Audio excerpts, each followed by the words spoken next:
Support for this podcast comes from listeners and St. Alphonsus Health System, a regional network of hospitals, clinics, and care providers. St. Alphonsus offers comprehensive healthcare services to individuals and families throughout the community. More information about services and locations is available at stalphonsus.org. Happy holidays, Boise State Public Radio listeners. Murphy Woodhouse here, your Mountain West News Bureau reporter. Beyond the wonderful local and state coverage that your support enables, you also make possible the regional work of me and my Bureau colleagues. These are tough times for public media, and I know many feel compelled to do what they can to help us through. If that's you, please take a moment to show your financial support at boisestatepublicradio.org. From Boise State Public Radio, this is The Connector. It's Idaho's daily news. Good morning. I'm George Prentice. This morning we have some troubling new data concerning flu activity. It is very high across much of Idaho. Plus, we'll tell you how La Nina is the gift that just keeps giving, for mountain resorts at least. It is Monday, the 22nd of December, and here come today's stories. Idaho's DOGE task force says the state's voter-approved Medicaid expansion program needs to be eliminated. James Dawson reports. Task Force co-chair Senator Todd Lakey read a letter to the group Friday from a small business owner who offers his workers health coverage. The letter says his employees are routinely asking to work fewer hours to stay eligible for Medicaid instead of paying a, quote, meager $60 every 2 weeks for the company plan. Single people must earn less than roughly $21,000 a year to qualify for Medicaid expansion. Here's Lakey. That certainly creates some frustration on my part that we have employers with health insurance benefits that are provided, and we have people not taking it so they can remain on Medicaid. Republican Representative Dustin Manwaring agrees something needs to be done. Because I don't know if it's an all or nothing.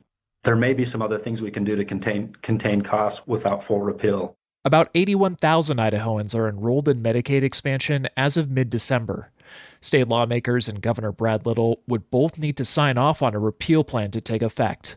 James Dawson, Boise State Public Radio News. The 29th annual bowl game on the campus of Boise State kicks off at noon today. Of course, it's been known as the famous Idaho Potato Bowl since 2011. It started in 1997 as the Humanitarian Bowl.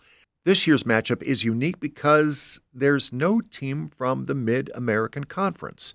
Troy Oppie has a preview. Utah State faces Pac-12 survivor Washington State on the blue turf today. Both teams are 6-6 this year. Wazoo arrives with an interim head coach, defensive coordinator Jesse Bobbitt, and a head coach in waiting, former Boise State wide receiver Kirby Moore, hired at WSU last week, but he won't actively coach in the bowl. Washington State beat Utah State in Pullman last year, but the Cougars return only 3 starters from that team.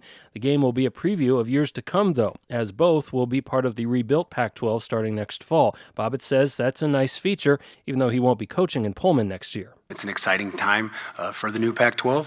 As you go into the new Pac-12 and see what rivalries will come about, it's exciting to face a future opponent. Utah State is in the Potato Bowl for the second straight season, this year under new head coach Brocco Mendenhall, who was hired last December. I was told some pretty harsh things about the state of the program and the state of the institution, including there's no chance that we'd be able to make a bowl. There'd be a bowl ban because the academics weren't strong enough, and yet here we are.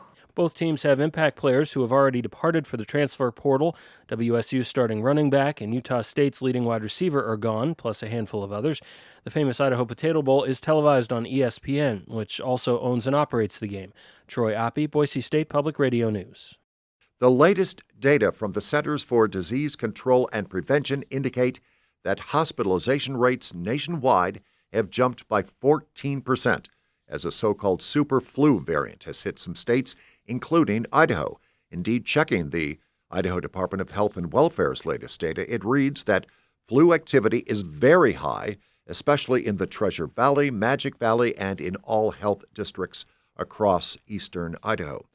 The predominant flu subtype in Idaho is AH3, and yes, that is included in the most recent strain in the current flu vaccine.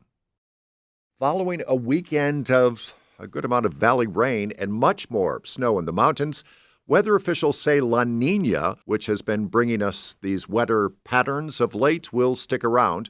Brad Pugh is with the Weather Service's Climate Prediction Center. But we do expect La Nina to continue over the next month or two. And even beyond that time, we could have a lingering influence on the circulation pattern in the atmosphere. As for the outlook that will take us through the holidays and beyond, there's signs that the wet pattern's going to persist. We do expect La Nina to continue to influence on both temperature and precipitation. And as for the all-important snowpack, indeed, the season did not start off too well, but this past week has improved matters. Here is meteorologist Karen Babako. It's a little too early for December to be really worrying about spring snowpack. We tend to get snow at this point. So overall, December, January, February are pretty big months for building snowpack accumulation in our mountains. So I would say it's more like assessing the situation in February. We're getting more concerned. If it was still this low, we would be very, very concerned if it was later in the season. So with all of that as pretext, here comes the outlook. Widespread precipitation continuing this morning. Next comes a milder pattern of lingering precipitation for Tuesday, Wednesday, and Christmas Day, and we should get a mix of sun and clouds for Boxing Day. For today, Treasure Valley highs will be in the mid-40s.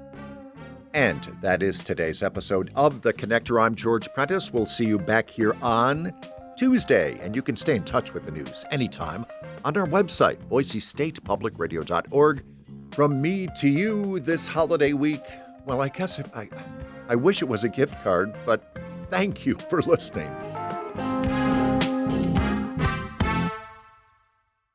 Looking for another podcast to listen to? Check out The Nature of Idaho from our partner station KISU in Eastern Idaho.